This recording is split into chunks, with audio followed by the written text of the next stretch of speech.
सुबह का समय था। सुमन हड़बड़ाते हुए बिस्तर से उठी। आज उसके फोन का अलार्म ही नहीं बजा और वो उठने में लेट हो गई।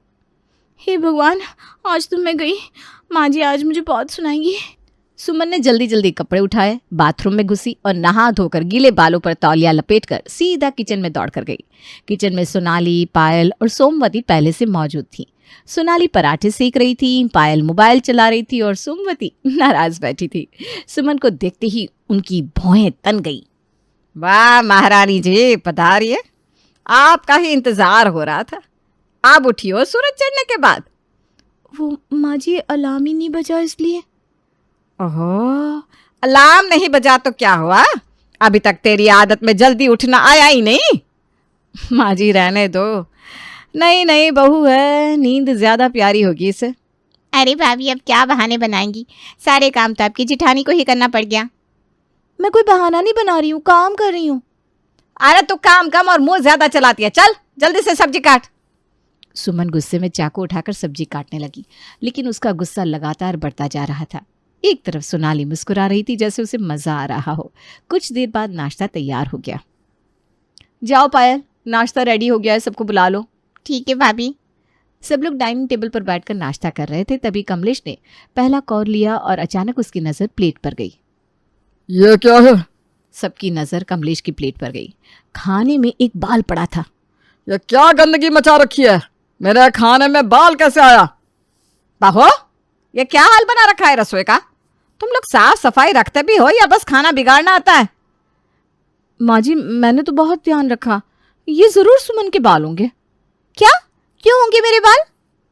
क्योंकि जब तू आई थी तब तेरे बाल गिले थे। यकीन ना हो तो पूछ बाजी से, पूछ ले। तो क्या तू नहाकर किचन में चली आई थी? अरे बहू बाल बांध कर काम किया कर। लेकिन माँ जी अगर गीले बालों से ही बाल गिरते हैं तो सोनाली दीदी के तो बाल भी खुले थे, हो सकता है उनके बाल हो। अब तो मुझ पर इल्जाम लगा रही है। वाह, अब आएगा असली लड़ाई का मजा।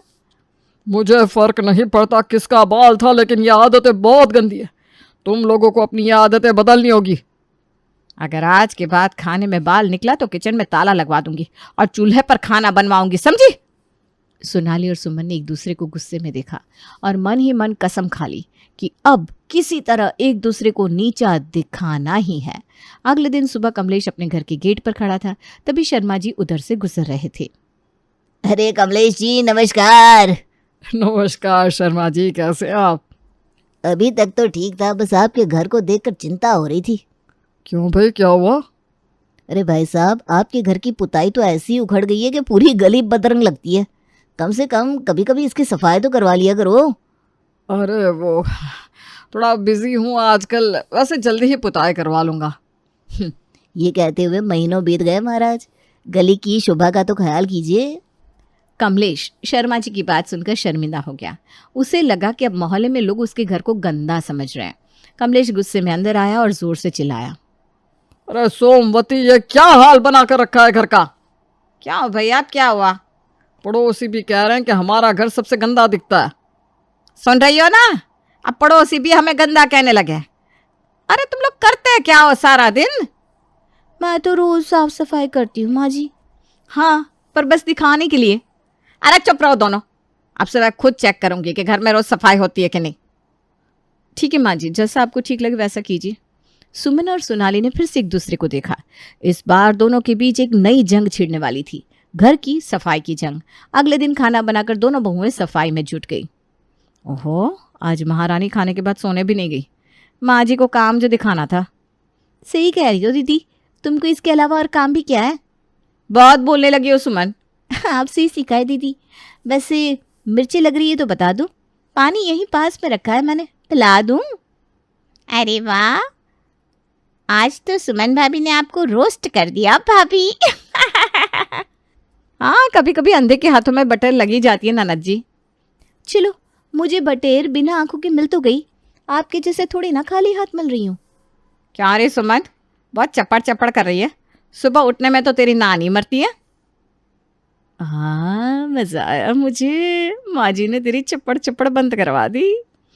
अगली सुबह का नाश्ता होने के बाद पूरे घर में बर्तन फैले पड़े थे। आटे की परात किचन में उल्टी पड़ी थी, फर्श पर पानी फैला था और कुर्सियों पर आटे के हाथों के निशान थे। सोमवती किचन में आई तो उसकी भौहें चढ़ गई।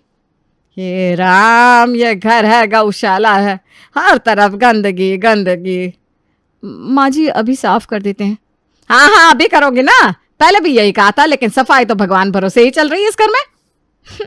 माँ, अब भाभीियों का झाड़ू पोछा करने में हाथ दुखता है। अरे हमारे ज़माने में बहुएं सुबह 4 बजे उठकर पूरा घर चमका देती थी, और यह है कि बस बहाने बनाना जानती हैं। माँ जी सुबह से काम में लगे थे, पहले आटा गूंथना फिर रोटियां बनाना। तो क्या घर साफ करना तुम्हारा काम नहीं है? क्या घर की सफाई कोई भूत आकर कर देगा? अभी कर देती हूँ मैं। कुछ देर बाद दोपहर का खाना टेबल पर लगा था। सबने थाली में गर्मा गर्म रोटियां और आलू गोभी की सब्जी परोसी। सब आराम से खा रहे थे कि अचानक सोमवती की चीख निकल गई। फिर से बाल! हे भगवान, ये रोज रोज की मुसीबत। फिर बोल, ये हो क्या रहा है घर में? इन बहुओं से इतना भी नहीं होता कि खाना बनाने से पहले अपने बाल ठीक से बांध ले। रोज रोज बाल निकलने के लिए बैठी हूं क्या मैं? माँ जी इस बार तो हमने बहुत ध्यान रखा था, पता नहीं कैसे। हाँ हाँ, ध्यान तो तुमने ऐसा रखा कि रोज खाने में बाल ही परोस रही हो। जाने दो ना माँ, हो सकता है गलती से गिर गया हो। हाँ, गलती से रोज गिर जाता है। अब तो मैं खुद किचन में जाकर देखूंगी। जब तक मैं वहां नहीं रहूंगी ये दोनों ढंग से खाना भी नहीं बनाएंगी। अच्छा ठीक है भाग्यवान, देख लेना तुम खुद, अभी तो चैन से खाना खाने दो सबको। सोनाली और सुमन अपनी सास की तमाशा बनाने वाली आदत से परेशान हो चुकी थी। तभी शाम को घर की घंटी बजी।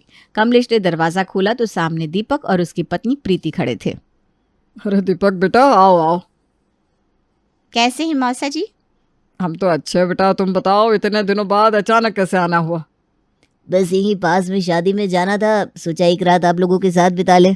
अरे ये तो तुमने बहुत अच्छा किया बेटा, आओ बैठो, तुम्हारे लिए चाय नाश्ता बनवाता हूँ। दोनों घर के अंदर आते हैं। प्रीति घर में चारों ओर नजरें दौड़ा कर देखती है तो घर बहुत गंदा था। कहीं कपड़े फैले थे, कहीं मकड़ी के जाले लगे थे, साफ सफाई भी नहीं थी। ये देखकर वो दीपक से कहती है, यार इससे अच्छा तो होटल ही ले लेते। देखो ना पूरे घर में कितनी गंदगी फैली हुई है। अरे मौसा जी के घर आए, थोड़ा एडजस्ट कर लो, बस एक रात की तो बात है। तुम यहाँ फ्री के चक्कर में आ गए, लेकिन अब भुगतना मुझे पड़ेगा। अरे यार, एक दिन की तो बात है। हाँ हाँ ठीक है ठीक है। अब रात का खाना बनने वाला था। सोमवती ने कमर कस ली कि इस बार खाने में कोई गड़बड़ ना हो। वो किचन में जाकर दोनों बहुओं को घूरने लगी और अपने सामने काम करवाने लगी। सुन लो तुम दोनों, आज के खाने में बाल निकला तो मैं तुम दोनों को ऐसी सजा दूंगी कि जिंदगी भर याद रखोगी। माँ जी इस बार बहुत ध्यान रखेंगे। ध्यान रखना ही तो तुम्हारे बस की बात नहीं है। माँ आप तो आज हिटलर बन गई हैं। हाँ बन गई हूँ हिटलर, क्योंकि इन बहुओं से कोई काम ठीक से नहीं होता। तो माँ आपको क्या लगता है ऐसी भाभियाँ सही से खाना बनाएंगी? नहीं बनाया तो मैं इन दोनों को आज छठी का दूध भी याद दिला दूंगी। अब जैसे तैसे डरते हुए दोनों बहुओं ने खाना तैयार किया और सब लोग खाना खाने बैठ गए। थोड़ी देर बाद अचानक प्रीति ने चिल्ला कर कहा, हे भगवान, ये क्या, मेरी सब्जी में बाल! क्या कहा? बाल? ये तो हाथ हो गई। अब मैं यहाँ और नहीं रुक सकती। कितने गंदे लोग हैं ये। ऐसे कैसे बोल रही हो तुम यार? ये गलती तो किसी से भी हो सकती है। लाओ बेटा, तुम्हारे लिए दूसरी थाली लगवा देता हूँ। उसकी जरूरत नहीं मौसा जी, मेरा पेट भर गया। तू तो यहाँ नई नई आई है, लेकिन मैं तो रोज यही जहर खा रही हूँ। इन बहुओं ने मेरे खाने का सत्यानाश कर रखा है। माँ जी हमने कुछ नहीं किया, पता नहीं बाल कहाँ से गिर गया। रो मत, हम दूसरा खाना ले लेते हैं। तुम दोनों को तो घर चलाना आता ही नहीं, शर्म आनी चाहिए तुम्हें। सुमन रोते हुए अपने कमरे में चली गई। बाकी सब बरामदे में बैठे थे। अब दीपक और प्रीति भी दूसरे कमरे में आराम कर रहे थे। तभी अचानक छत से पेंट की पुट्टी झड़कर प्रीति के ऊपर गिर गई, जिससे वो चीखने लगी। ये क्या भला है? लगता है छत भी तेरी किस्मत देखकर गिर रही है। अब मैं यहाँ 1 मिनट नहीं रुकूंगी, चलो होटल चलते। अरे क्या हुआ? मौसा जी अब मैं और नहीं रुक सकती यहाँ, ये घर रहने लायक ही नहीं है। अरे बेटा, रात हो गई है, रुक जाओ, सुबह चले जाना। नहीं नहीं नहीं, अब मैं और नहीं रुक सकती। चलो दीपक, हम अभी चलेंगे। सॉरी मौसा जी, हम फिर कभी आएंगे। कोई बात नहीं बेटा, मैं बहुत शर्मिंदा हूँ इन सब चीज़ों के लिए।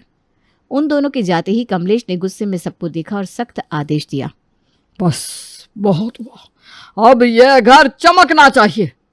हे भगवान, अब तो सफाई भी हमसे ही करवाएंगे। कल सुबह से पूरा घर चमकेगा, सब मिलकर सफाई करेंगे। अरे वाह, कल तो पूरा तमाशा देखने को मिलेगा। तू भी आ जाना झाड़ू लेकर। मैं क्यों झाड़ू लगाऊं? किसी का कोई बहाना नहीं चलेगा, सब मिलकर घर चमकाएंगे कल, समझ गए ना? हाँ ठीक है। अगले दिन घर की सफाई करने के बाद सबने चैन की सांस ली, लेकिन ये सुकून ज्यादा देर नहीं टिका। रात के खाने में फिर वही कहानी दोहराई गई। थाली में बाल। इस बार सास ने खुद अपनी निगरानी में खाना बनवाया था। फिर भी बाल निकलने से उसका गुस्सा 7वें आसमान पर था। उधर कमलेश भी आग बबूला हो चुका था। हे भगवान, ये घर है या नाई की दुकान? जब देखो खाने में बाल। इस बार तो मैंने खुद अपनी आंखों के सामने खाना बनवाया था, फिर ये कैसे हुआ? अब तो हद ही हो गई, कोई सफाई नहीं, कोई जिम्मेदारी नहीं, पूरे घर में यही तमाशा चल रहा है। माँ जी, हमने पूरा ध्यान रखा था, अब पता नहीं कैसे। हाँ पता नहीं, तुम्हें तो कुछ पता ही नहीं चलता। सारा दिन बस फोन पर लगी रहो। चूड़ी बिंदी में दुनिया समा चुकी है ना तुम्हारी। माँ जी, हम दिन भर मेहनत करते हैं, घर संभालते हैं, लेकिन इतने बड़े घर में 50-50 रोटियां बनती हैं, सब लोग ज्यादा खाना खाते हैं, सफाई पूरी तरह कैसे हो? टाइम कहाँ है उसका? अरे वाह, अब तू मुझे ही दोष देगी? ये बता, हम जब नई नई बहू बनकर आए थे तब क्या हमारी सास को ये जवाब देते थे? घर संभालने के लिए हाथ पैर चलाने पड़ते हैं, जुबान नहीं। माँ जी, मैं सच कह रही हूँ, इतना बड़ा घर है, हर समय कुछ ना कुछ गिरता उठता रहता है, हम भी इंसान हैं, मशीन नहीं है। बात बढ़ती जा रही थी। सास बहू में तकरार इतनी तेज हो गई कि पूरे घर के लोग जुट गए। विमल और अनुज ने बीच बचाव की कोशिश की, लेकिन तभी अनुज ने एक बड़ी घोषणा कर दी। देखो, अब झगड़ा बंद करो। सुनो सब लोग, मेरे 2 दोस्त कमल और विनोद कल रात हमारे घर डिनर पर आ रहे हैं। वो मेरी पत्नी सुमन से भी मिलने वाले हैं। देख लेना, कल खाने में कोई बाल नहीं निकलना चाहिए। भाई, कहीं कल चावल में बाल मिल गया तो? अगर ऐसा हुआ तो मेरी ऑफिस में बहुत बदनामी होगी। समझ गए ना दोनों? खास करके सुमन, अच्छे से तैयार रहना और खाना ध्यान से बनवाना। सुमन को अनुज की बात से टेंशन हो गई। अगले दिन उसने पूरा दिन सफाई और तैयारी में निकाल दिया। शाम होते ही वो अच्छे से तैयार हुई और डिनर के लिए सब कुछ परफेक्ट रखने की कोशिश की। दीदी, आज तो सब सही से बनाया है ना आपने? क्यों, तुझे भी मुझ पर शक है क्या? नहीं दीदी, मेरा ना मन बहुत घबरा रहा है, बस आज सब अच्छे से हो जाए। सब अच्छे से ही हुआ है। माँ जी अभी तो सब चेक करके गई हैं। फिर ठीक है। अब जैसे ही अनुज के दोस्त कमल और विनोद घर पहुंचे, उनका जोरदार स्वागत किया गया। टेबल पर स्वादिष्ट खाना परोसा गया। सब कुछ ठीक चल रहा था, लेकिन जैसे ही विनोद ने चावल और सब्जी को मिलाया, उसका चेहरा अजीब सा हो गया। अनुज भाई, ये क्या है? चावलों में तो बाल का पूरा गुच्छा पड़ा है। लगता है भाभी जी ने हमें खास डिश सर्व की है, खुजली वाले चावल की। भैया, लगता है खाने के स्वाद साथ बालों का प्रोटीन भी ऐड कर दिया गया है। हे राम, ये क्या हो रहा है इस घर में? अब तो घर के बाहर वाले भी हमारा मजाक उड़ाने लगे। शर्म से डूब बनने का समय आ गया। बस, अब मुझसे और बर्दाश्त नहीं होगा। अब ये पता लगाना जरूरी है कि बाल आखिर किसके हैं और कहाँ से आ रहे हैं। पर ये कैसे पता करेंगे? वो मैं देखता हूँ। कल तुम चारों तैयार रहना। लेकिन पापा, चारों कौन? तुम्हारी माँ और तुम्हारी दोनों भाभियों का टेस्ट लूंगा मैं। अब कल ही फाइनल हो जाएगा ये रोज रोज का तमाशा किसकी वजह से हो रहा है। इन सब के बीच अनुज के दोस्त हंसते हुए बिना खाना खाए चले गए, जिससे उसका मूड खराब हो गया। अगले दिन घर में किचन टेस्ट होने वाला था। हर किसी को अपने अपने हिसाब से खाना बनाना था, और जिसके खाने में बाल मिलेगा वही असली गुनहगार होगा। क्या? अरे भाई, मैं बूढ़ी औरत हूँ, ज्यादा काम नहीं कर सकती। कोई बात नहीं, हल्का काम कर लेना। तुम सिर्फ चावल बना देना। हाँ, ये ठीक है। अगले दिन तैयारी शुरू हुई। देवरानी ने सलाद बनाया, जिठानी ने रोटी बनाई, पायल ने सब्जी बनाई और सास ने चावल बनाए। सारा खाना तैयार होने के बाद सबको पूरा भरोसा था कि इस बार खाने में बाल नहीं आएंगे। जैसे ही खाना परोसा गया, सभी ने खुशी खुशी खाना शुरू किया, लेकिन फिर ये क्या? इन चावलों में फिर से बाल? हे भगवान, अब मेरे बेटे ही मुझ पर इल्जाम लगाने लगे। अरे ये किस जन्म का बदला ले रहे हो मुझसे? माँ, मैं झूठ नहीं बोल रहा हूँ। देखिए, ये बाल भूरे और सफेद रंग के हैं। ये बाल तो तुम्हारे ही लगता है सोमवती। सोमवती को ये देखकर जैसे झटका लगा। उसने अपने बाल छूकर देखे तो वाकई में उसी के बाल थे, और ऊपर से उसके बाल झड़ भी रहे थे। माँ जी, जिस दिन आप किचन में नहीं होती ना, उस दिन खाने में बाल नहीं निकलते। और जिस दिन आप होती हैं उस दिन बाल खाने में आते ही आते हैं। मतलब ये मेरे बाल थे? हाँ सोमवती, अब तुम्हें किचन से दूर रहना होगा। सोमवती को पहली बार अपनी गलती का एहसास हुआ। उसने अपनी बहुओं को इसके लिए बहुत डांटा था, लेकिन अब सच्चाई उसके सामने थी। अब समझ में आया कि गलती मेरी ही थी। अब से मैं किचन में नहीं आऊंगी। तो अब हमें बिना ताने के खाना मिलेगा? चुप कर, ज्यादा उछल मत। घर में सब हंस पड़े। इस सब के बाद सोमवती ने अपनी दोनों बहुओं से माफ़ी मांगी और खुद को किचन से रिटायर करने का फैसला कर लिया। ये सुनकर दोनों बहुओं ने हाँ चैन की सांस ली। अरे भैया प्लीज आज आप छोड़ दो ना मुझे, कॉलेज बहुत लेट हो रहा है और अगर ऐसे में मैंने बस का वेट किया तो पक्का मेरी क्लास छूट जाएगी। अरे भाई मुझे भी तो लेट हो रहा है ना ऑफिस के लिए। मैं नहीं जाने वाला। समय से तैयार हुआ कर। रोज रोज मुंह लटका कर बैठ जाती है। प्लीज भैया आज लास्ट बार हेल्प कर दो, फिर कभी लेट नहीं होंगी। अच्छा ठीक है, चल जल्दी कर। थोड़ी ना नकुर करने के बाद वैभव बहन सुषमा को बाइक से कॉलेज छोड़ने के लिए तैयार हो जाता है। वैभव कॉलेज के बाहर पहुंचता है तो देखता है एक लंबे बालों वाली खूबसूरत सी लड़की जोर जोर से हाथ हिलाकर उसकी तरफ देखकर खुशी से चहक रही है। ये लड़की कौन है जो मुझे देखकर ऐसे खुश हो रही है? मैं तो इसे जानता भी नहीं हूँ। वैभव अभी सोच ही रहा था तभी बहन सुषमा की आवाज उसके कानों में पड़ती है। अरे बस बस बस भैया यहीं रोक दो। देखो मेरी फ्रेंड मोना पहले ही यहाँ खड़े होकर मेरा वेट कर रही है। Okay thank you bye. Oh तो ये तुम्हारी दोस्त है, तभी ऐसे कूद कूद कर हाथ हिला रही थी। वैभव सुषमा को वहीं उतार कर अपने ऑफिस के लिए निकल जाता है। बस एक बात तो माननी पड़ेगी, इस लड़की को हाथ हिलाते हुए देखकर मन में घंटी तो जरूर बजी थी। लड़की वाकई में बहुत सुंदर थी, लेकिन उसका नाम क्या था? मेरी नालायक बहन तो मुझे बस अपना ड्राइवर समझती है, एक बार सहेली से मिलवाया तक नहीं। कहीं वो लड़की मुझे इस पागल सुषमा का ड्राइवर तो नहीं समझ रही थी? कॉलेज से ऑफिस जाने के रास्ते में वैभव एक ही बात सोचता रहा और रह रहकर उसके मन में सुषमा की सहेली की छवि उभरती रही। शाम को घर पर, अगर आज के बाद तूने मुझसे कहा ना कि तुझे कॉलेज छोड़ दूं तो मुझसे बुरा कोई नहीं होगा। अरे क्यों भला, ऐसा भी क्या देख लिया आपने मेरे कॉलेज में? इतनी नाराजगी आखिर किस लिए भाई? अरे एक तो अपनी इतनी इंपॉर्टेंट मीटिंग छोड़कर मैंने तुझे कॉलेज पहुंचाया, ऊपर से तूने सहेली से मिलते ही मुझे दूध में से गिरी मक्खी की तरह वहां से बाहर कर दिया। सेल्फिश कहीं की। अरे तो इसमें नाराज होने जैसी क्या बात होगी? मेरा कॉलेज आ गया था, कॉलेज के बाद मेरी सहेली दिख गई तो मैं उससे मिलने चली गई। उसमें आप नाराज क्यों हुए? मुझे तो समझ में नहीं आ रहा। आपको भी मेरे साथ लेक्चर अटेंड करना था क्या? ओह अच्छा तो ये बात है, इसलिए आप इतना आग बबूला हो रहे हो। अब मैं सब समझ गई। तो आपको तकलीफ इस बात से है कि मैंने आपका इंट्रोडक्शन अपनी सहेली से क्यों नहीं करवाया। क्या सही पहचाना ना भैया? अरे भाई ये तो बेसिक एथिक्स होता है ना। मैं तुम्हें बाइक पर बिठा कर ले जा रहा हूँ और तुम मुझे दूर से ही बाय बाय कर रही हो। कम से कम अपनी सहेली से हाय हेलो करवा देती, यही बता देती कि मेरा नाम वैभव है और मैं इनकम टैक्स डिपार्टमेंट में नौकरी करता हूँ। अरे भैया आप इनकम टैक्स डिपार्टमेंट में नौकरी करो या पुलिस डिपार्टमेंट में, मेरी सहेली को उससे क्या लेना देना होगा? आपको ऐसा नहीं लगता आप खुद को कुछ ज़्यादा ही इम्पोर्टेंस दे रहे हो?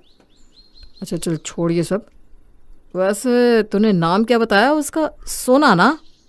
हाँ हाँ भैया, नाम जानने की ट्रिक काफ़ी अच्छी है लेकिन काफ़ी पुरानी है। भूलो मत मैं भी आपकी बहन हूँ। मैंने तो आपको उसका नाम बताया ही नहीं और मैं बताऊंगी भी नहीं। अरे तो बहन है या दुश्मन? एक नाम बताने के लिए कितने पापड़ बिलवाएगी मुझसे? काफी देर सताने के बाद आखिर में बहन सुषमा भाई वैभव को सहेली का नाम बता देती है। सिर्फ सहेली का नाम बताने से काम नहीं चलेगा, तो ऐसा कर संडे को उसे घर पर ही बुला ले, दोनों यहीं साथ में बैठकर ग्रुप स्टडी कर लेना। और संडे को मैं घर पर ही रहता हूँ ना, तो स्टडी में तुम्हारी हेल्प भी कर दूंगा। मुझे तो आसार कुछ ठीक नज़र नहीं आ रहे भैया। पहले सहेली का नाम पता पूछ लिया, अब सीधा उसे घर पर इनवाइट करने आ गए। सच सच बताओ आपको पसंद आ गई ना मेरी फ्रेंड? अरे चल पगली, ऐसी कोई बात नहीं है। वो ना मुझे बस थोड़ा ख़राब लग रहा था कि मैं ऐसे ही सड़क पर तुझे छोड़कर चला आया, एक बार फॉर्मल हाय हेलो भी नहीं किया। उसे तो यही लग रहा होगा ना कि तू अपने भाई के साथ नहीं ड्राइवर के साथ कॉलेज आई थी। बस कंफ्यूजन दूर करने के लिए ही मैंने ऐसा कहा। बाकी तेरी मर्जी, अगर तू ना बुलाना चाहे तो भी मुझे कोई प्रॉब्लम नहीं है। अरे रहने दो भैया, आपकी छोटी बहन हूँ। मेरे सामने ना आपको इतना नाटक करने की कोई ज़रूरत नहीं है। आपके मन में जो भी बात है ना, आप मुझसे खुलकर बता सकते हो, तभी तो मैं आपकी हेल्प कर पाऊंगी। खैर, अगर आपको मेरी हेल्प नहीं चाहिए तो अलग बात है, चलती हूँ मैं। और हेल्प क्यों नहीं चाहिए? तेरी हेल्प के बिना तो कोई काम हो ही नहीं सकता पगली। भाई के कहने पर सुषमा अपनी सहेली मोना को संडे के दिन अपने घर बुला लेती है। वाव यार, तेरा घर तो बड़ा सुंदर है। अरे अभी तो तूने बस हॉल देखा है, तू चाय नाश्ता कर ले, फिर उसके बाद मैं तुझे अपना पूरा घर दिखाऊंगी। अच्छा ठीक है। सुषमा अपनी सहेली को चाय नाश्ता कराती है और उसके बाद घूम घूम कर पूरा घर दिखाने लगती है। तो कैसा लगा मेरा घर? सच में यार, तुम्हारा घर तो वाकई में बहुत बहुत सुंदर है। चलो अब ना बातें बहुत होगी, अब मेरे कमरे में बैठकर पढ़ाई करते हैं। अरे तुम्हारे कमरे में जाने की क्या ज़रूरत है, यहीं हॉल में बैठो ना, मैं एसी ऑन कर देता हूँ, गर्मी बहुत हो रही है। नहीं भैया, अब हम लोग आराम से मेरे रूम में बैठकर पढ़ाई करेंगे। और हाँ, एसी मेरे कमरे में भी है, इसलिए आपको हमारी ज़्यादा चिंता करने की कोई ज़रूरत नहीं है। अरे छोटी, तेरा छोटा सा कमरा है, मोना को सफोकेशन फील होगी वहाँ पर। और वैसे भी तो हमेशा पूरा कमरा फैला कर रखती है, बैठने की भी जगह नहीं होगी तेरे बेड पर, इसलिए मोना को हॉल में बैठने तो। अरे मोना, मैं तो तुझे भैया से इंट्रोड्यूस करवाना ही भूल गई। ये है मेरे भैया, छोटी मोटी जॉब है, ठीक ठाक कमा लेते हैं। ठीक ठाक जॉब? अभी बताता हूँ तुझे। अरे भैया, मैं मजाक कर रही थी, मेरा मतलब है बहुत अच्छी जॉब है इनकी। इनकम टैक्स डिपार्टमेंट में किसी के भी घर पर रेड मार सकते हैं। बच के रहना, इनसे ज़्यादा घुलने मिलने की कोई ज़रूरत नहीं है। दोनों भाई बहनों की चोलबाजी देखकर अब तो मोना की भी हंसी छूट जाती है। एक बात कहूँ मोना, तुम्हारी हंसी बहुत खूबसूरत है, तुम ऐसे ही मुस्कुराते रहा करो, सूट करता है तुम पर। अच्छा तुम कॉफ़ी पियोगी? अरे ये सुषमा ना इतनी कमाल की कॉफ़ी बनाती है, तुम एक बार पियोगी ना तो रोज़ इसके हाथ की कॉफ़ी पीने के लिए हमारे घर आओगी। अरे क्यों सुषमा, बताया नहीं क्या अपनी फ्रेंड को? अरे भैया, वो कॉफ़ी नहीं पीती, उसे पसंद ही नहीं है। तू ना बड़ी कामचोर है, जा जाकर कॉफ़ी बना कर ला। घर आए मेहमान के साथ ऐसे बिहेव करते हैं क्या? बहन को बहाने से रसोई में भेजने के बाद तो अब आगे क्या करने का प्लान है तुम्हारा? पढ़ाई करनी है या फिर जॉब? लास्ट सेमेस्टर चल रहा है, इसके बाद सीधे शादी करने का प्लान है। क्या शादी? कहीं बात चल रही है क्या? नहीं, कहीं बात नहीं चल रही है। एक्चुअली मैं मेरे पीजी करने के बाद से पापा मेरी शादी के पीछे पड़े हुए थे। मुझे शादी नहीं करनी थी, इसलिए मैंने फिर से दूसरे सब्जेक्ट में पीजी के लिए इनरोल कर लिया और इसी बहाने मुझे 2 साल और मिल गए। लेकिन अब की बार ना पापा मेरी बात नहीं मानने वाले। मेरी पीजी खत्म होती ही वो पक्का मेरी कहीं ना कहीं शादी करा ही देंगे। बस समझो मेरी आज़ादी के आखिरी दिन चल रहा है। ओके, तो तुम दूसरी बार पोस्ट ग्रेजुएशन कर रही हो? हाँ, इससे पहले मैं केमिस्ट्री में एमएससी कर चुकी हूँ। वाह, तुम तो बहुत पढ़ी लिखी हो, तुमसे थोड़ा बच के रहना पड़ेगा। अच्छा, तो आपकी क्वालिफिकेशन क्या है? मेरा मतलब है आपने कहाँ तक पढ़ाई की है? अरे नहीं भाई, तुम्हारी क्वालिफिकेशन के सामने हमारी क्वालिफिकेशन तो कुछ है ही नहीं। बस ये समझ लो ऊपर वाले की कृपा है, एक ठीक ठाक नौकरी लग गई है बस। आप जितना सहजता से बता रहे हैं ना, उतनी आसानी से एसएससी क्लियर होती नहीं है। मैं जानती हूँ आप भी कोई साधारण इंसान तो है नहीं, छुपे रुस्तम है। वैभव और मोना बातें करते हुए काफ़ी अच्छा महसूस कर रहे थे। वैभव उसकी सहेली सुषमा का सगा भाई था, इसलिए वो अजनबी से बातें करते समय होने वाली घबराहट और हिचकिचाहट भी उनके बीच में नहीं थी।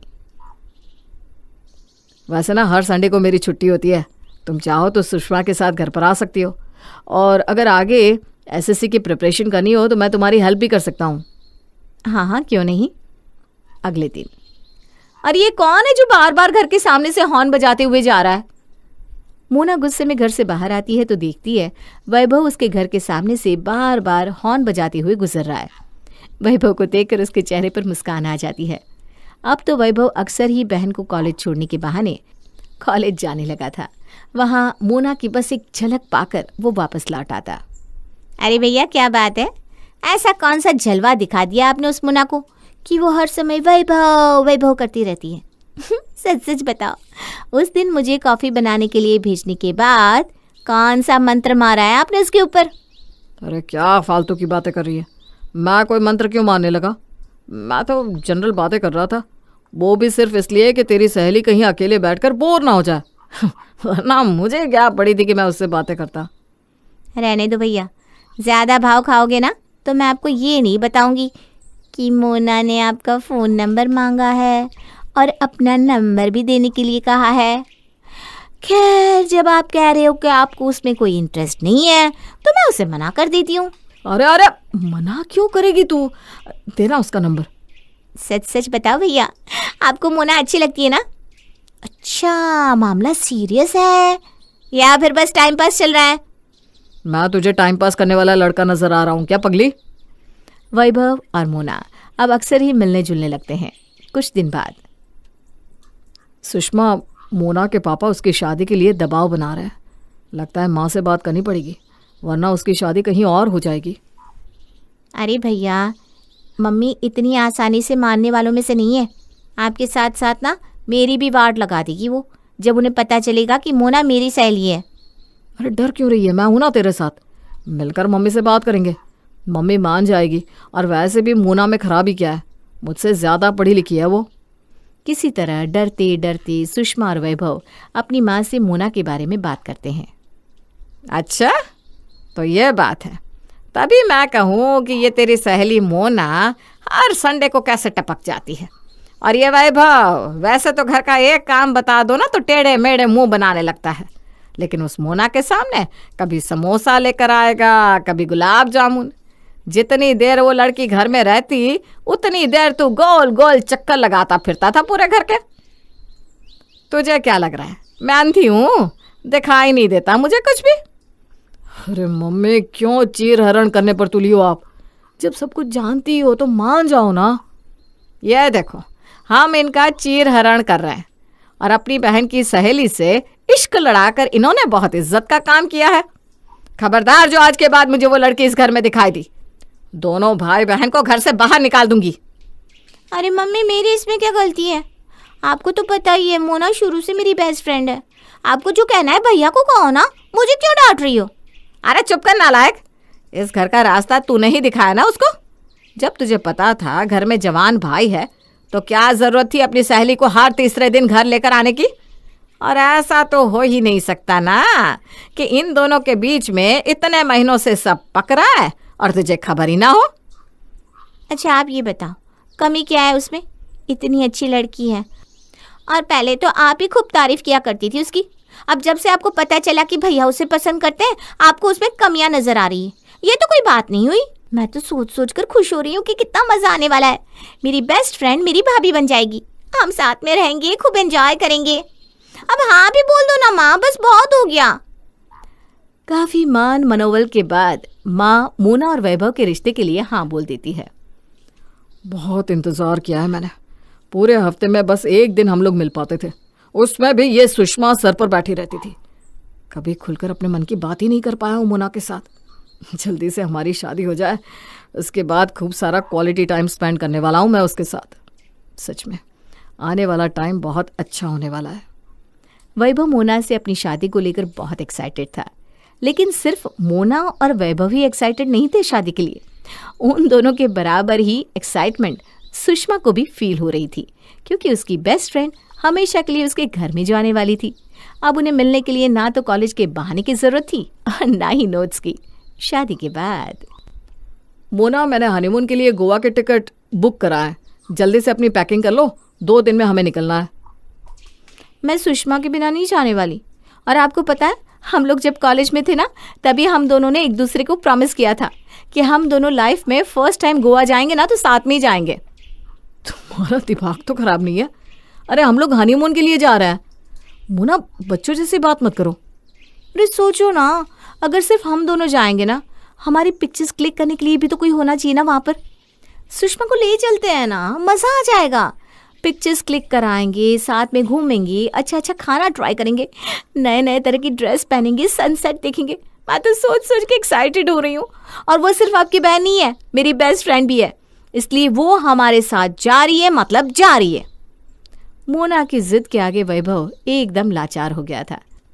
नई नई शादी में वो बहस करके मूड खराब नहीं करना चाहता था, इसलिए गोवा के लिए वो 2 की जगह 3 टिकट करा लेता है गोवा में। अरे यार मोना, रात के 11 बज रहे हैं, तुम दोनों के गप्पे तो खत्म होने का नाम ही नहीं ले रहे। सुषमा, अब चलो तुम अपने रूम में जाओ, हमें आराम करने दो। अरे नहीं नहीं नहीं, अभी तो हम लोग दिन वाले पिक्चर्स देख रहे हैं और हमने कोल्ड कॉफी भी ऑर्डर की है। आप एक काम करो ना, थक गए हो ना तो सुषमा के रूम में जाकर सो जाओ। क्या? मैं सुषमा के रूम में सोऊंगा?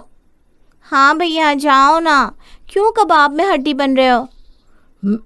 मैं कबाब में हड्डी हूँ? आज हमारा गोवा का दूसरा दिन है और तुम दोनों पूरे 2 दिन से हाथ पकड़कर घूम रही हो। बस दिन भर पटर पटर बातें करती हो, साथ में पिक्चर्स लेती हो और फिर 2-2 बजे तक रूम में भी पार्टी। ऐसा लग रहा है मैं तो बस तुम्हारी पिक क्लिक करने और बैग उठाने के लिए आया हूँ। भैया हॉलिडे पर और किस लिए जाते हैं? एंजॉय करने के लिए ही तो आते हैं ना यहाँ। पता नहीं यार कैसे जल कुकड़े से शादी कर लिए तूने। सुषमा और मोना, इन दोनों पर वैभव की बातों का कोई असर ही नहीं हो रहा था। अपना 4 दिन का ट्रिप खत्म करके वे लोग वापस अपने घर आ गए थे, लेकिन दोनों सहेलियों के बर्ताव में कोई अंतर दिखाई नहीं दे रहा था। सुनो मोना, आज शाम को ना रोमांटिक डिनर पर चलते हैं, घर में किसी से मत बताना। ओके डन, मैं रेडी होकर थिएटर पर ही मिलती हूँ। पहले मूवी देखेंगे, उसके बाद डिनर। वैभव के मना करने के बाद भी शाम को मोना और सुषमा हॉल में साथ में बैठकर फिल्म देख रही थी और वैभव एक किनारे बैठा पॉपकॉर्न खा रहा था। कभी वैभव शॉपिंग पर ले जाने को कहता तो मोना सुषमा के साथ पार्लर जाने या दोस्तों से मिलने की बात कहकर उसे टाल देती। शादी के बाद भी वो बेचारा बहुत अकेला और इग्नोर फील कर रहा था। अरे भाई, कहाँ से लेकर आया है इतनी सुंदर बीवी? भाई मानना पड़ेगा, भाभी है बड़ी खूबसूरत। और देखो, हमारे घर में कलेश ही कलेश, ननद भाभी की लड़ाई चलती रहती है, पर तेरे घर में तो अलग ही हवा चल रही है। जब से शादी हुई है लगभग हर तीसरे दिन तेरी पत्नी और बहन हाथ पकड़कर खिलखिलाते हुए कहीं जाती दिखाई देती है। इतनी खुश मिजाज बहू भी होती है, ये तो मुझे पता ही नहीं था। देख भाई, सुंदरता पर मरना छोड़ दे, नहीं तो मेरे जैसी हालत हो जाएगी। मोना पर मोहित होकर मैंने बिना कुछ भी सोचे जल्दी से उससे शादी कर ली। मैंने भी तेरी तरह यही सोचा था कि इन दोनों ननद भाभी की जमेगी तो घर में झगड़े कम होंगे और सुख शांति बनी रहेगी, लेकिन इन दोनों की यूनिटी ने तो मेरी नींद ही छीन ली है। भाई तुम लोग तो कई सालों से शादीशुदा हो, कोई उपाय बताओ ना यार, जिससे इन दोनों ननद भाभी में थोड़ा लड़ाई झगड़ा हो तो मेरी बीवी ननद को छोड़ पति पर तो ध्यान दे। भाई बेस्ट फ्रेंड है वो दोनों। मेरी वाइफ की फ्रेंड तो दिन भर फ़ोन करके हमारी ज़िंदगी नर्क की हुई है, लेकिन तेरा तो कुछ नहीं हो सकता भाई। तूने तो बहन की सहेली से ही शादी कर ली। बेस्ट फ्रेंड एक घर में रहेगी तो पति हो या बॉयफ्रेंड झकी मारेगा। ये दुनिया ख़त्म हो सकती है, लेकिन लड़कियों की बातें और शॉपिंग कभी ख़त्म नहीं होती। अब ये रोना पिटना छोड़ और आदत डालने अपने ही घर में साइड रोल निभाने की, या फिर बहन की भी शादी करा दे। बस वैभव को जैसे अपनी प्रॉब्लम का सोल्यूशन मिल गया था और वो पूरी जान लगाकर बहन सुषमा के लिए लड़के ढूंढने लगा था, क्योंकि बहन की सहेली से शादी करके उसने जो अपराध किया था इसका प्रायश्चित अब बस यही तो बचा था। प्रिया की शादी हो रही है और वो रो रही है क्योंकि अब उसकी विदाई होने वाली है। तभी बुआ उठो ना बुआ। अरे क्या गोलू, सपने में भी मेरी शादी में अड़चन डाल रहा है। अरे बुआ उठो ना, मुझे स्कूल जाना है। तेरे पापा कहाँ हैं? अरे वो तो आज जल्दी ऑफिस चले गए। पापा ने कहा बुआ को बोलना, वो तुझे छोड़ देंगी। वैसे भी वो फ्री तो है। ऐसा कहा तेरे पापा ने? मैं फ्री हूँ? अरे मेरी भी जॉब है, मैं भी ऑफिस जाती हूँ। शादी नहीं हुई इसका मतलब मैं फ्री होगी? रुक जा, आने दे तेरे पापा को रात को, खैर नहीं उसकी। वो सब बाद में कर लेना, आपका तो सालों से चल रहा है। अब मुझे स्कूल छोड़ दो, चलो ना। हाँ चल, पहले तुझे स्कूल छोड़ देती हूँ। प्रिया अपने भतीजे को स्कूल छोड़ने जाती है, जहाँ उसे स्कूल की एक पुरानी दोस्त मिल जाती है। अरे प्रिया तुम यहाँ? अरे काजल कैसी हो तुम? कितने वक्त बाद मिल रहे हैं हम, यहाँ कैसे? बस तुम्हारी तरह अपनी बेटी को स्कूल छोड़ने आई थी। अरे नहीं नहीं, वो मेरा बेटा नहीं है, वो मेरे भाई का बेटा है। अच्छा, तो तुम्हारी कोई बेटी है क्या? नहीं, मेरी अभी तक शादी नहीं हुई है काजल। क्या? तुम्हारी अभी तक शादी नहीं हुई? लेकिन तुम्हारा भाई तो तुमसे छोटा है ना, उसका बेटा भी है, और तुमने अभी तक शादी क्यों नहीं की? बस कोई लड़का समझ में नहीं आ रहा। प्रिया, हमारी क्लास में सबकी शादी होगी, सबके बच्चे भी हैं, किसी के दो हैं। तुम्हें नहीं लगता तुमने कुछ ज़्यादा ही देरी कर दी है? अरे आजकल तो ऐसा ही चलता है काजल, मैं ना थोड़ी करियर ओरिएंटेड हूँ ना, बस इसलिए। हाँ ठीक है, लेकिन मेरी मानो तो अब तुम्हें शादी कर लेनी चाहिए। 33 साल की उम्र लड़की की कम नहीं होती। हाँ तो एक काम करो ना, तुम ही बता दो कोई लड़का, मैं तो आज के आज शादी करने को तैयार हूँ। क्या हुआ, क्या सोच रही हो? अरे कुछ नहीं, अब मैं चलती हूँ, मुझे ऑफिस भी तो जाना है। हाँ, फिर कभी मिलते हैं सब सहेलियाँ। हाँ क्यों नहीं, मुझे नहीं मिलना इन सबसे। अगर मिली तो ये सब तो अपने बच्चों की बातें कर रही होंगी, और मेरे पास तो कोई बॉयफ्रेंड भी नहीं है जिसके बारे में बता सकूं। क्या किस्मत है मेरी। प्रिया की उम्र 33 साल थी, लेकिन अभी तक उसकी शादी नहीं हुई थी, और इस वजह से उसे हर जगह इसी बात को लेकर ज्ञान सुनना पड़ता था। अरे भाभी जी, लड़कों की कमी नहीं है, लेकिन आपकी बेटी की उम्र भी तो हो गई है ना। अब ये खुद 33 की है तो मैं लड़का कहाँ से ढूंढूं अंकल? हैं, आप ही बताइए। हाँ, मैं समझ सकती हूँ बहन जी, लेकिन 35 साल का लड़का ये लग नहीं रहा। अब मैं तो कोशिश कर रही हूँ ना बहन जी, कम उम्र वाले लड़के खुद से बड़ी उम्र की लड़की से शादी तो नहीं करेंगे हैं? और आपको तो 34-35 साल के लड़के अच्छे नहीं लगते, बताइए मैं क्या करूँ? तूने अभी तक वैसे भी कुछ नहीं किया, तभी तो घर में बैठी हूँ। सालों से इसका चेहरा देख रही हूँ, अब तो इसका चेहरा मुझे देश के नक्शे से भी ज्यादा याद हो गया। अरे प्रिया, तू आ गई? पुत्र राजा, देख ये लड़का कैसा देख रहा है तुझे? ये लड़का है? ये तो 2 बच्चों का बाप लग रहा है आंटी जी। पुत्र जी, आपकी शादी सही टाइम पे हो गई होती ना तो आज आपके भी 2 बच्चे होते। अब तेरी भाभी कोई देख ले, 26 साल की है, एक बच्चा भी हो गया जो स्कूल जाता है। हाँ तो आपने सही टाइम पे अच्छा लड़का दिखाया होता तो आज मेरी विदाई हो चुकी होती, और मेरे बच्चे आपको नानी नानी कह रहे होते। अरे मैंने तो जब तू 22 की थी ना तब से रिश्ते दिखाना शुरू किया है पुत्र जी। तेरे इतने नखरे, ये नहीं वो नहीं, इसका नाक ऐसा उसका काम वैसा। अब देखते देखते 10 साल हो गए देख, और जिन लड़कों को मैंने तेरे लिए दिखाया था ना अब उनके तो बच्चे भी हो गए। अरे गुड्डू आंटी, ये लड़का सच में ही अंकल लग रहा है। दीदी के लिए कोई अच्छा सा लड़का बताइए ना प्लीज। हाँ बहन जी, देखिए ना, अब तो हम भी थक गए हैं इसके लिए रिश्ते देख देख कर। हाँ तो मैं क्या करूँ, मैं चली जाऊँ घर छोड़ के? आप कहो तो चली जाती हूँ। अब ज्यादा मत बोल प्रिया, जब देखो चिड़चिड़ करती रहती है। अब रहने दो बहन जी, बच्ची है। अरे बच्ची भी नहीं है, मेरा मतलब है रहने दो बहन जी, मैं देखती हूँ कोई अच्छा सा अंकल, मेरा मतलब है अच्छा सा लड़का इसके लिए। जी शुक्रिया बहन जी। क्या हो गया है तुझे, ऐसे बात करते हैं क्या बाहर वालों के सामने? तो क्या करूँ, आप ही कह रही थी थक गए हम इसके लिए रिश्ता देखते देखते। ऐसा ही बर्ताव रहा ना तेरा तो कोई शादी नहीं करेगा तुझसे प्रिया। वैसे भी कौन सी शादी हो रही है मेरी? हाँ, आपने पहले राहुल की शादी करवा दी, जबकि वो मुझसे छोटा है।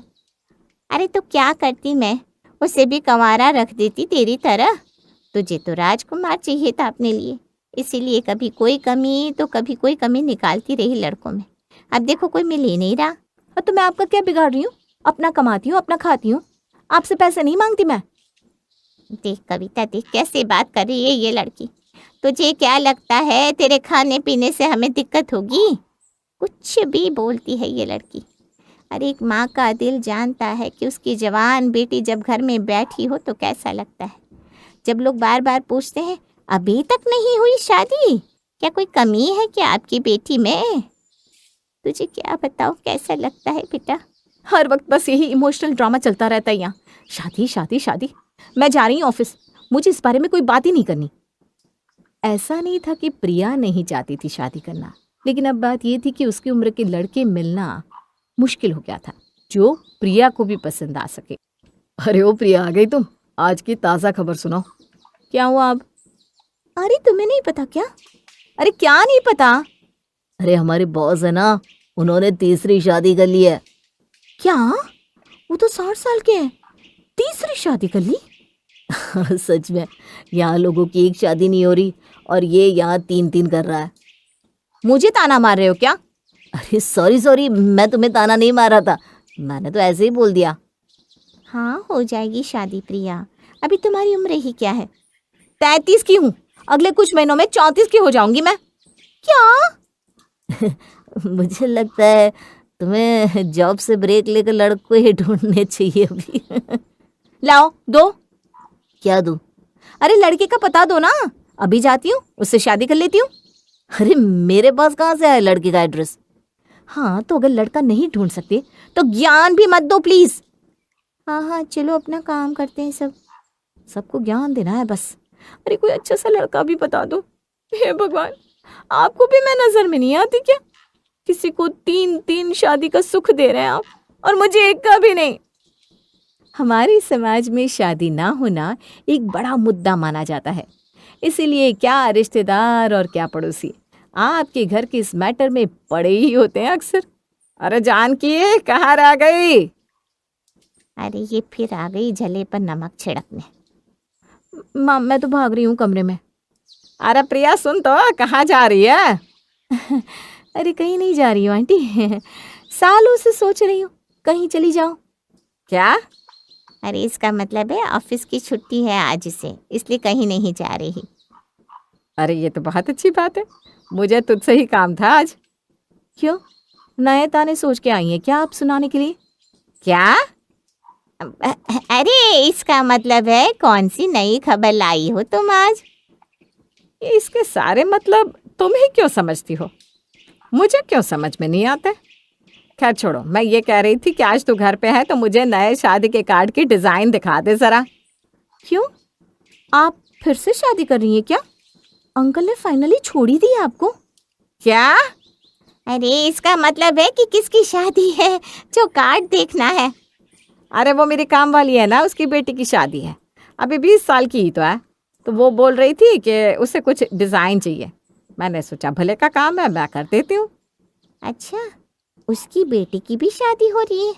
उसकी बाकी तीनों बेटियों की हो गई? अरे कब की हो गई जानकी, उनके बच्चे भी हैं। अब ये सबसे छोटी वाली लड़की है ना, उसकी भी विदाई हो जाएगी। अरे प्रिया, तुझे तो याद ही होगी वो इमली, तेरे पास चॉकलेट लेकर जाती थी ना कभी कभी। हाँ याद है। हाँ, अब तो उसकी भी विदाई हो रही है। पता नहीं हमारे प्रिया का भाग कब खुलेगा, अब तो वो सबकी मम्मी लगने लगी है ना, उम्र भी तो हो गई है। खैर छोड़ो, मुझे ना ये सारी बातें करने में मज़ा नहीं आता। मैंने तो सोचा किसी की मदद हो जाएगी, कार्ड का डिज़ाइन पसंद कर लूँगी तो। हाँ, क्यों नहीं। ये इमली को तो आपसे खास लगाव होगा नहीं आंटी? मैंने सुना था आपके बेटे और इसके बीच में कुछ चल रहा था, है ना माँ? अरे क्या बोल रही है ये लड़की। हाँ, शायद आपकी बेटी को रिजेक्ट कर दिया है इमली ने, तभी तो कहीं और शादी करी है। मैं आपको ना कार्ड के डिज़ाइन भेज देती हूँ, ठीक है? आजकल की लड़कियों को तो शर्म ही नहीं है बड़ों से बात करने की। अरे अभी अभी तो आपने कहा आंटी कि मैं बड़ी हो गई हूँ, मम्मी लगती हूँ, फिर तो आपको भी मुझसे तमीज़ से पेश आना चाहिए, है ना? लेकिन आपसे तो होता नहीं वो। अरे कावेरी, बच्ची है वो, ऐसे ही गुस्से में कुछ भी बोल दिया। प्रिया अंदर जाओ। अरे पर मैंने, अंदर जाओ। जान के देख ले, तेरे कहने पर इसे माफ़ कर रही हूँ मैं, वरना प्रिया की बदतमीजी बढ़ती ही जा रही है दिन ब दिन। प्रिया का गुस्सा सबको दिख रहा था, लेकिन उसकी तकलीफ किसी को समझ नहीं आ रही थी। समाज का उस पर दबाव डालना, सबका उसे अजीब नज़रों से देखना, ताने मारना, ये सब काफ़ी था उसके बर्ताव को चिड़चिड़ा बनाने के लिए। दीदी नाश्ता कर लीजिए। नहीं, नहीं खाना मुझे, खा लीजिए आप सब। अरे किस बात का गुस्सा है? हाँ, कल माँ ने बताया मुझे कि कैसे आपने कावेरी आंटी को खरी खोटी सुनाई। तो क्या करती, चुपचाप सुनती रहती सब। अरे उनका काम ही है सब बातें फैलाना। आप उनके साथ बदतमीजी से बात करेंगी तो पूरे मोहल्ले में आपको बदनाम करेगी, फिर कौन करेगा आपसे शादी? अरे नहीं करनी मुझे शादी, बस। तो क्या पूरी जिंदगी इसी घर में पड़े रहना है, भाई के घर में? भाई का घर? ये मेरा भी घर है, समझा? पापा ने इसका आधा हिस्सा मेरे नाम पे किया है। अच्छा, अब समझा, इसलिए आपको शादी नहीं करनी है क्योंकि इस घर का आधा हिस्सा चाहिए आपको। तू पागल हो गया क्या? क्या बातें कर रहा है? पहले आपके लिए इतने रिश्ते आते थे, फिर भी आपको नखरे थे। अब देखो, कंवारी बड़ी बहन घर में बैठी है, क्या क्या बोलते हैं लोग। हाँ, तुझे तो बड़ी चिंता है अपनी बड़ी बहन की, तो तू ही करवा दे शादी फिर। मेरे हाथ में होता ना तो कब की करवा देता। मैंने तो कहा था उस मल्होत्रा से कर लो शादी। उस मल्होत्रा से? उसकी शादी पहले से ही टूटी हुई है, एक बच्चा है उसका। तू चाहता है कि मैं उससे शादी करूं? दीदी, आपकी जितनी उम्र है ना, अब आपको कोई राजकुमार नहीं मिलने वाला जिसके आप सपने देख रही हैं। मेरी मानो तो अब ऐसे ही रिश्ते आने वाले हैं आपके लिए। अरे अब बस भी करो तुम दोनों। आप सुन रही है ना माँ, ये क्या कह रहा है? अरे सुना मैंने सब, उसकी गलती नहीं है। सारा दिन ताना सुन सुनकर उसका दिमाग खराब हो गया है बस। आप सबका दिमाग खराब हो रहा है। जरा मेरी सोचिए, लोग मुझे क्या क्या कहते हैं कि तेरे छोटे भाई ने तो शादी कर ली, बच्चा भी हो गया, कहीं तुझ में कोई कमी तो नहीं है। इसके भाई को तो इसकी पड़ी नहीं, खुद का संसार बसा के बैठा है। ऐसे ऐसे ताने मैं रोज सुनती हूँ, लेकिन आज तक मैंने तुझसे कभी नहीं कहा कि तूने पहले शादी क्यों की। कहा कभी? लेकिन तुम सब भी अब मुझसे तंग आ गए हो, मैं जानती हूँ। इसलिए अब जो भी अगला रिश्ता आएगा उसमें मेरी शादी फिक्स कर देना, मैं हाँ कर दूंगी, और कर देना मुझे विदा। कहते हैं बाहर वालों का दर्द देना इतना नहीं चुभता जितना अपनों का चुभता है। प्रिया के साथ भी यही हुआ। उसके घर वालों ने जब उस पर ताने कसे तो वो काफ़ी उदास हो गई थी। अब तो बस यही था कि विदा कर दो मुझे। ये लो, प्रिया भी आ गई। यहाँ प्रिया, तुझे कुछ दिखाना है, तेरे लिए रिश्ता आया है। गुड्डू आंटी, मैं तैयार हूँ, चाहे कोई भी हो, कैसा भी दिखता हो, कुछ भी करता हो, मैं तैयार हूँ। लेकिन बेटा मेरी बात तो सुन ले, वो लड़का कोई भी कमी हो चलेगा, शादीशुदा है ना, बच्चा है, वो भी चलेगा। मुझे उसकी फ़ोटो भी नहीं देखनी, मैं तैयार हूँ। आप सब मम्मी से डिस्कस कर लीजिए, उन्हें भी हाँ कह दीजिए। प्रिया मेरी बात तो सुन बेटा। मेरी तरफ से हाँ है, आप उन्हें कह दीजिए, और अगर उनकी तरफ से भी हाँ है तो हम सीधा शादी करेंगे। लेकिन लड़की के बारे में पहले सुन तो लेती बेटा। एक बार उसने ठान लिया तो अब किसी की नहीं सुनेगी वो। प्रिया ने बिना देखे और बिना उस लड़के के बारे में कुछ भी जाने शादी के लिए हाँ कह दी, और लड़के वालों को भी ये रिश्ता मंजूर था। इसलिए दोनों घरों ने मिलकर प्रिया और योगेश की शादी तय कर दी। अब तो आप दोनों खुश हैं ना? फाइनली इस घर से जा रही हूँ मैं। बेटा हम तुझसे उतना ही प्यार करते हैं, तू हमें गलत मत समझ। एक बार दूल्हे को तो देख लो दीदी। मेरे नसीब में जो भी हो अब मैंने स्वीकार कर लिया है, अब बस मुझे विदा होना है इस घर से। वो तो मैं कर ही दूंगा तुम्हें विदा, बस एक बार अपने दूल्हे को देख तो लो। राहुल प्रिया को जब मंडप में ले आता है तो उसका दूल्हा योगेश वही लड़का था जिसे एक वक्त पर प्रिया पसंद करती थी। लेकिन योगेश पढ़ाई करने के लिए विदेश जा चुका था, लेकिन उसकी शादी योगेश के साथ ही हो रही थी। क्यों, पसंद आया दूल्हा? हाँ या ना? हाँ, और तुझे मैं ये बता रही थी कि योगेश तुझे शादी के बाद विदेश ले जाएगा, तुम दोनों वहीं रहोगे। क्या? सच? सच। फाइनली दीदी घर से नहीं, इस देश से भी विदा ले रही हैं। जीजा जी अब आप ही संभालना इसे। हमने तो कर दी अपनी बेटी विदा, अब आप जानो आपकी मुसीबत जाने। मैं खुद चाहती हूँ कि जल्दी करो मुझे विदा, इससे पहले कि कावेरी आंटी आ जाए।